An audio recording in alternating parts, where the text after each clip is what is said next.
And now, the final chapter of The Day of the Triffids by John Wyndham, as read by the bathroom reader for a one-take toilet top audiobook production. I am filling in for the Plurality Report, who is currently being deported back to his home country of Cacosmokrakia. Chapter 17. Strategic Withdrawal.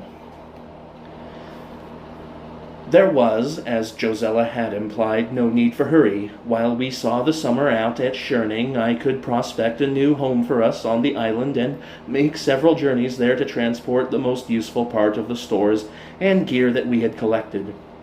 But meanwhile, the woodpile had been destroyed. We needed no more fuel than would keep the kitchen going for a few weeks, but that we had to have, so the next morning Susan and I set off to fetch coal. The half-track wasn't suitable for that job, so we took a four-wheel drive truck.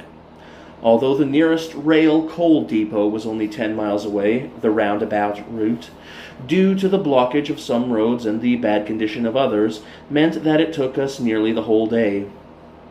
There were no major mishaps, but it was drawing on to evening when we returned. As we turned the last corner of the lane, with the Triffids slashing at the truck as indefatigably as ever from the banks, we stared in astonishment. Beyond our gate, parked in our yard, stood a monstrous-looking vehicle. The sight so dumbfounded us that we sat gaping at it for some moments before Susan put on her helmet and gloves and climbed down to open the gate. After I had driven in, we went over together to look at the vehicle. The chassis, we saw, was supported on metal tracks which suggested a military origin. The general effect was somewhere between a cabin cruiser and an amateur-built caravan. Susan and I looked at it and then looked at one another with raised eyebrows. We went indoors to learn more about it. In the living room we found, in addition to the household, 4 men clad in gray-green ski suits. 2 of them wore pistols holstered to the right hip. The other 2 had parked their submachine guns on the floor beside their chairs. As we came in, Josella turned a completely expressionless face toward us. "Here is my husband, Bill. This is Mr. Torrance. He tells us he is an official of some kind. He has proposals to make to us." I had never heard her voice colder. For a second I failed to respond. The man she indicated did not recognize me, but I recalled him all right. Features that have faced you along sights get sort of set in your mind. Besides, there was that distinctive red hair. I remembered very well the way that efficient young man had turned back my party in Hampstead. I nodded to him. Looking at me, he said, "I understand you are in charge here, Mr. Mason." "The place belongs to Mr. Brent," I replied. "I mean that you are the organizer of this group." "In the circumstances, yes," I said. "Good." He had a "now we are going to get someplace" air. "I am commander, Southeast Region," he added. He spoke as if that should convey something important to me. It did not. I said so. "It means," he amplified, "that I am the Chief Executive Officer of the Emergency Council for the Southeastern Region of Britain, and as such, it happens to be one of my duties to supervise the distribution and allocation of personnel." "Indeed," I said. "I've never heard of this, council." "Possibly. We were equally ignorant of the existence of your group here until we saw your fire yesterday." I waited for him to go on. "When such a group is discovered," he said, "it is my job to investigate it and assess it, to make the necessary adjustments. So you may take it that I am here officially." "On behalf of an official council? Or does it happen to be a self-elected council?"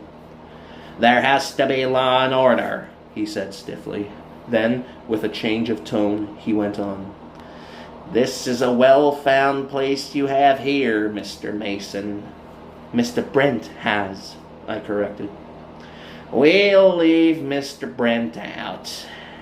He is here only because you made it possible for him to stay here. I looked across at Dennis. His face was set. Nevertheless, it is his property, I said. It was, I understand. But the state of society which gave sanction to his ownership no longer exists. Titles to property have therefore ceased to be valid.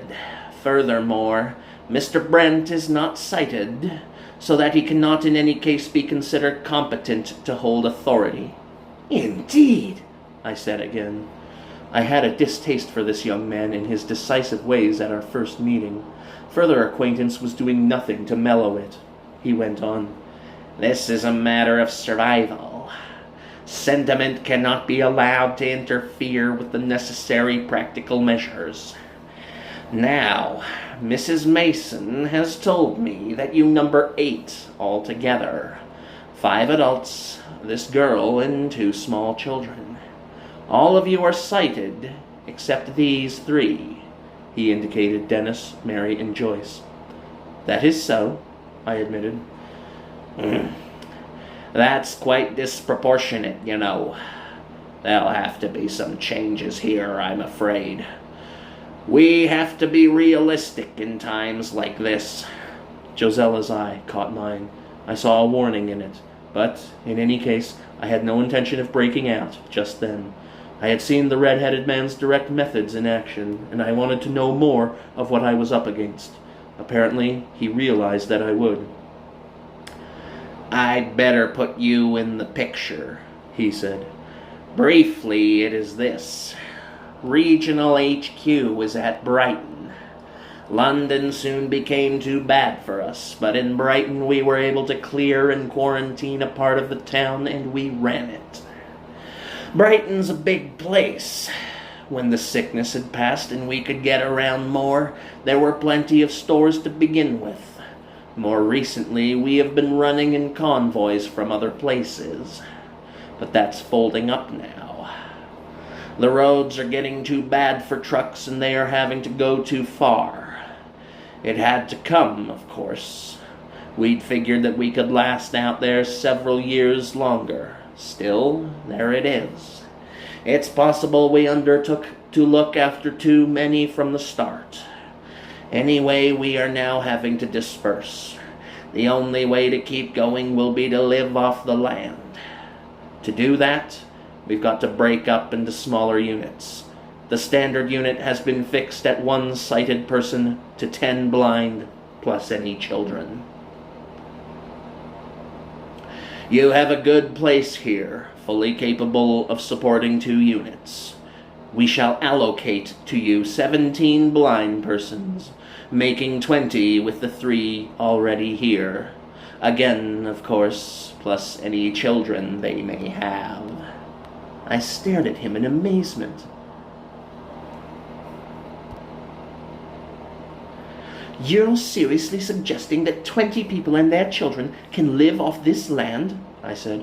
Why, it's utterly impossible. We've been wondering whether we shall be able to support ourselves on it. He shook his head confidently. It's perfectly possible. And what I am offering you is the command of the double unit we shall install here. Frankly, if you do not care to take it, we shall put in someone else who will. We can't afford to waste in times like these. But just look at the place, I repeated. It simply can't do it. I assure you that it can, Mr. Mason. Of course, you'll have to lower your standards a bit. We all shall for the next few years, but when the children grow up, you'll begin to have labor to expand with. For 6 or 7 years, it's going to mean personal hard work for you, I admit. That can't be helped. From then on, however, you'll gradually be able to relax until you are simply supervising. Surely that's going to make a good return for just a few years of the tougher going. Placed as you are now, what sort of future would you have?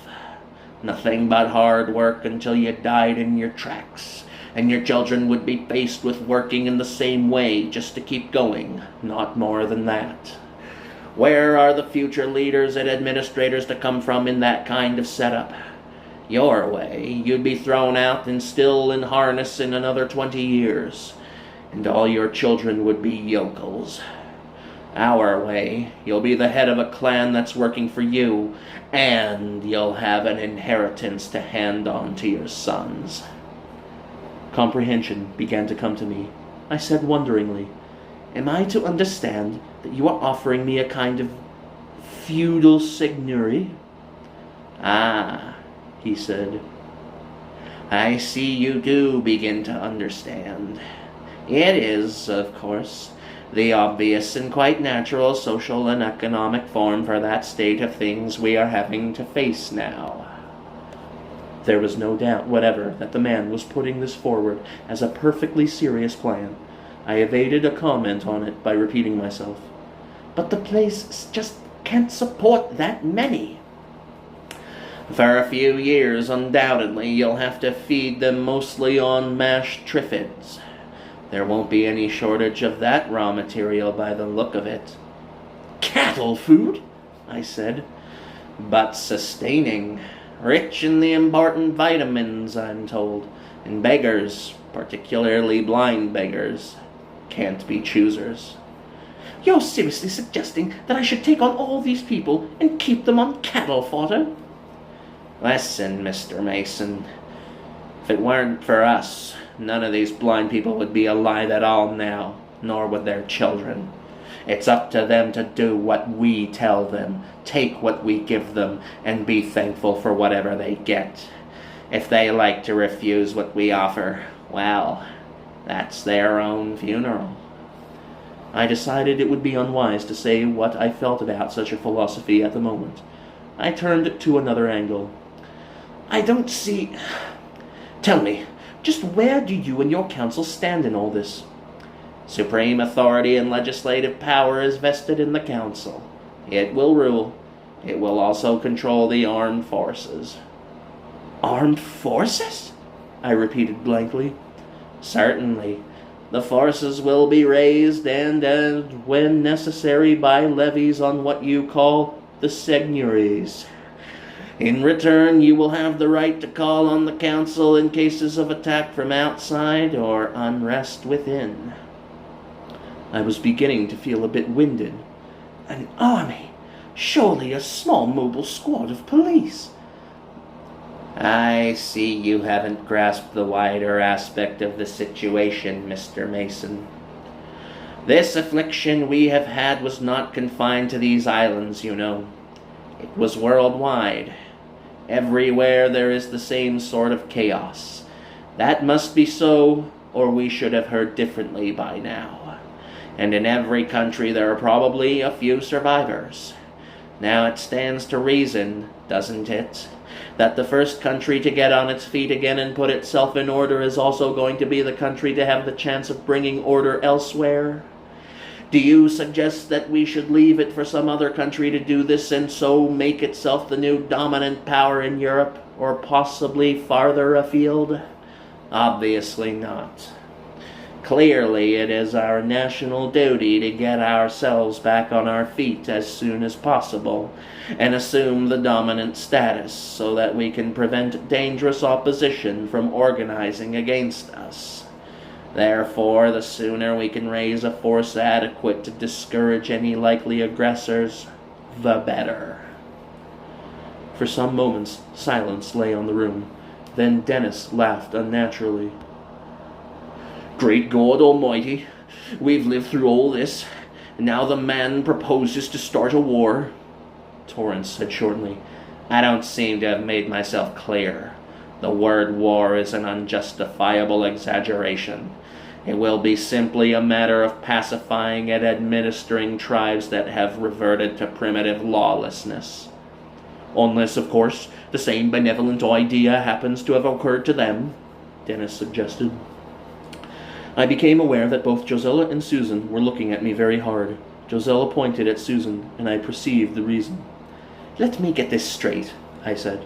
"You expect the three of us, who can see, to be entirely responsible for 20 blind adults and an unspecified number of children. It seems to me blind people aren't quite capable. That is to say, incapable. They can do a lot, including caring for their own children in general and helping to prepare their own food. Properly arranged, a great deal can be reduced to supervision and direction. But it will be 2 of you, Mr. Mason. You and your wife, not 3. I looked at Susan, sitting up very straight in her blue overalls, with a red ribbon in her hair. There was an anxious appeal in her eyes as she looked from me to Josella. 3, I said. I'm sorry, Mr. Mason. The allocation is 10 per unit. The girl can come to HQ. We can find useful work for her there until she is old enough to take charge of a unit herself. My wife and I regard Susan as our own daughter, I told him shortly. I repeat, I am sorry, but those are the regulations. I regarded him for some moments. He looked steadily back at me. At last, we should, of course, require guarantees and undertakings regarding her if this had to happen, I said. I was aware of several quickly drawn breaths. Torrance's manner relaxed slightly. Naturally, we shall give you all practicable assurances, he said. I nodded. I must have time to think it all over. It's quite new to me and rather startling. Some points come to my mind at once. Equipment here is wearing out. It is difficult to find more that has not deteriorated. I can see that before long I am going to need good, strong working horses. Horses are difficult. There's very little stock at present. You'll probably have to use manpower teams for a time. Then, I said, there's accommodations. The outbuildings are too small for our needs now, and I can't put up even prefabricated quarters single-handed. There we shall be able to help you, I think. We went on discussing details for 20 minutes or more. By the end of it, I had him showing something like affability. Then I got rid of him by sending him off on a tour of the place with Susan as his sulky guide. Bill, what on earth? Josella began as the door closed behind him and his companions. I told her what I knew of Torrance and his method of dealing with trouble by shooting it early. That doesn't surprise me at all, remarked Dennis. You know what is surprising me is that I'm suddenly feeling quite kindly toward the Triffids.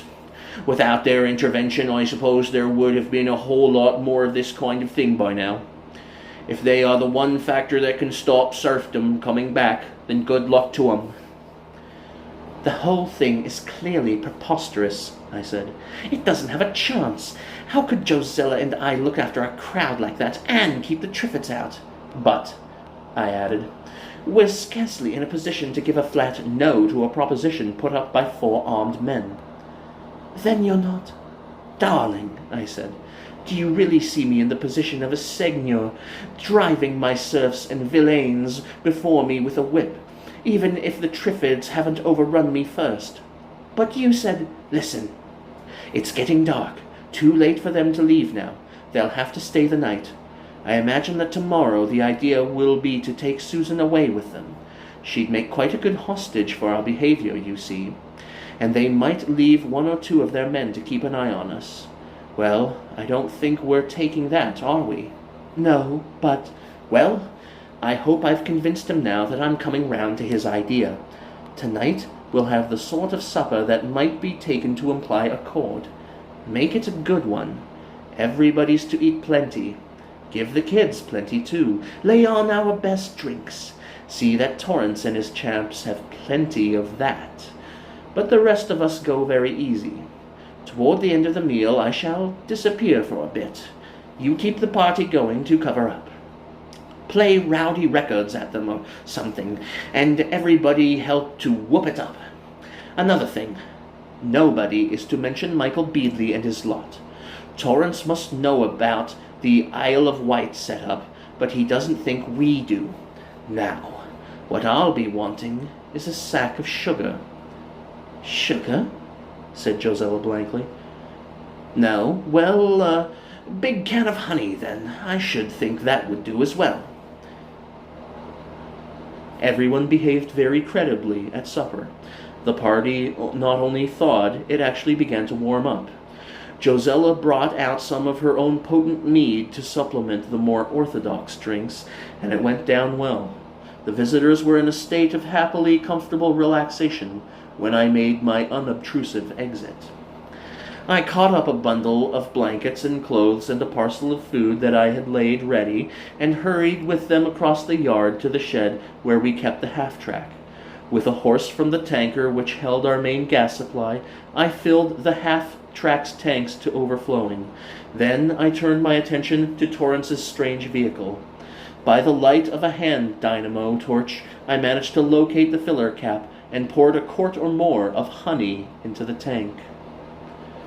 The rest of the large can of honey I disposed of into the tanker itself. I could hear the party singing and seemingly still going well.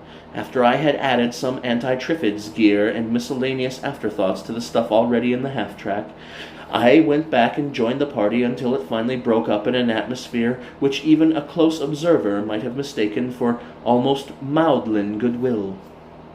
We gave them 2 hours to get well asleep. The moon had risen, and the yard was bathed in white light. I had forgotten to oil the shed doors, and gave them a curse for every creak.